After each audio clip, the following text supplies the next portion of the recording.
কিছু কিছু জিনিস খুব সিম্পলের মধ্যেও অনেক ভালো লাগে।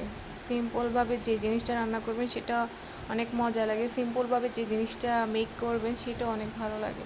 আবার সামটাইমস হয় যে অনেক কিছু দিয়ে খুব সুন্দর করে প্রিপেয়ার করে একটা রেসিপি করলাম, দেন এটা তেমন একটা ভালো লাগলো না। এমন অনেক সময়ই হয়। বাসায় অনেক দিন ধরে অনেকগুলো আম ছিল, ভালোভাবে পেকেও গেছে আমগুলা, আবার একা একা খেতেও ইচ্ছা করতেছিল না। তো ভাবলাম যে আমগুলো দিয়ে কিছু একটা করা যাক। দুধ চিরা দিয়ে আম দিয়ে কার কার খেতে ভালো লাগে ডেফিনেটলি বলবেন, বাট আমার অনেক ভালো লাগে। তো আমি কিছুক্ষণের জন্য চিরা ভিজায় রাখছিলাম, চিরাগুলো ধুয়ে অনেকক্ষণ ভিজায় রাখছিলাম, 10-15 মিনিট ভিজিয়ে রাখার পর এটার মধ্যে কিছুটা লবণ অ্যাড করলাম, কিছুটা চিনি অ্যাড করলাম। চিনি তেমন একটা বেশি দিই নাই কারণ আমগুলো খুবই মিষ্টি ছিল, তো সেই জন্য। আর চিনিটা যত অ্যাভয়েড করা যায় ততই ভালো স্বাস্থ্যের জন্য, আমি একটু অ্যাভয়েড করার চেষ্টা করি। তো আমগুলা সুন্দর করে খোসা ছাড়িয়ে এগুলোর রসটা বাহির করে নিলাম সুন্দরভাবে।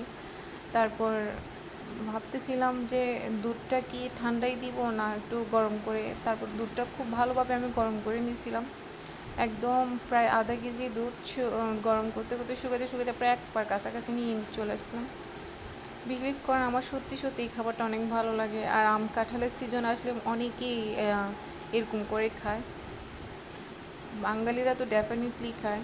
আর কে কে এরকমভাবে খায় সেটা জানি না, বাট ইয়েস, আমি এভাবে খেতেই খুব ভালো লাগে, আমার এভাবেই খেতে আমি প্রেফার করি। সো কোনো মশলা নেই, কোনো তেল নেই, খুবই সিম্পল একটা খাবার, দেখতে খুবই সিম্পল, বাট সিরিয়াসলি এটা খুবই হেলদি একটা খাবার।